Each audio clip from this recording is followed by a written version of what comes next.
League of Legends is broken, and that's a good thing. Now I know what you're thinking. How? How can 200 years champions, Riot's balanced team, and Camille be a good thing? After all, this is a game that we pretty much complain about day in and day out. Anytime you mention League of Legends in a conversation, you get the same result. Hey man, so what games do you play? Oh, I play League of Legends. Hey guys, let's maybe sit over there. With that being said, let's dive into the constant changing of League of Legends and how its chaos can actually be a good thing. League of Legends changes every 2 weeks. Every 2 weeks we wake up and pray to Riot Games that our champion has received a buff. Or if you're in a Akali main, pray that another half of your kit hasn't been removed. Even though Riot does tweak things to make some sort of level of balance, they are completely oblivious to when champions are slowly letting their win rates creep up and more, patch by patch. In fact, by changing the game every 2 weeks, Riot could essentially make a new meta every 2 weeks if they wanted. Do they want a tank meta? They can buff tank items and remove lethality and armor penetration for being too good anymore. Maybe Riot wants more Omnivamp in the game, so they lower the damage people do but increase the healing they receive. And if they want to flip worlds on its head, they just drop patch 5.16. Thank you, Adam, for showing us that Darius in pro play is still a possibility. Whatever the changes are, they allow for a wide variety of champions to be top picks each season, and they change the game we know and love to play. For example, a year ago, if you told me that split pushing top lane Graves was going to be meta, I would have never believed you. With this reasoning, however, there are obviously flaws such as Riot playing favorites. After all, it's not a coincidence that after Arcane releases, Jinx is meta.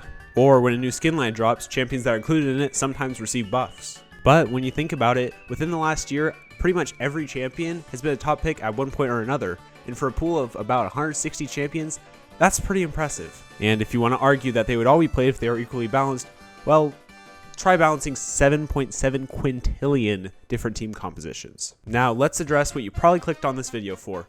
What about the 200 years champs? That is a really good point. You have champions like Akshan who are swinging around reviving teammates in the same game as someone who's literally fighting with a lamppost. Not to mention how absolutely overloaded some of these new champion kits are. Pretty much everyone you see in the thumbnail of this video is a champion that will pretty much always be a balanced nightmare.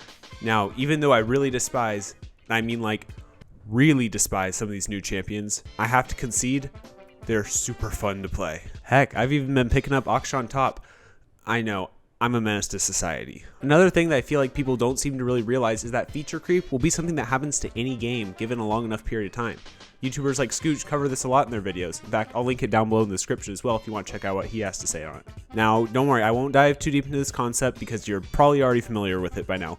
But essentially what feature creep is when games add in new changes, new items, or in League's case, new champions as well, that are significantly better than predecessors in the past. Everyone, including myself, seem to have some sort of vendetta against all these new 200 years champions. And granted, I haven't been playing League since its beginnings, but I can say that I'd much rather face an overload kit like Yone's than a completely degenerate kit like Tryndamere. Feature creep, for the most part, keeps the game fresh and removes things such as RNG, which are seen as pretty degenerate gameplay a lot of the time, away from the game. Even if sometimes it literally gives us champions that are also every other single champion. Also consider subscription if you're enjoying the video so far, and if not, no worries. But I don't want to keep it any longer, so let's do a quick summary. Balance changes, items, and champions are all signs of an ever-evolving game. And for the most part, the new 200 years level of gameplay we're getting is a lot more engaging than gameplay we've gotten from the beginnings of the game. Now, I'm not saying the game's always very fun or even interactive, but it's better than it used to be. And while I still will probably complain about whatever new top laner Riot has in store for us, I still can't wait to see what League of Legends has to come. Be sure to stop by on Twitch if you want to hang out, but with that being said, I will catch you guys in the next one. Later!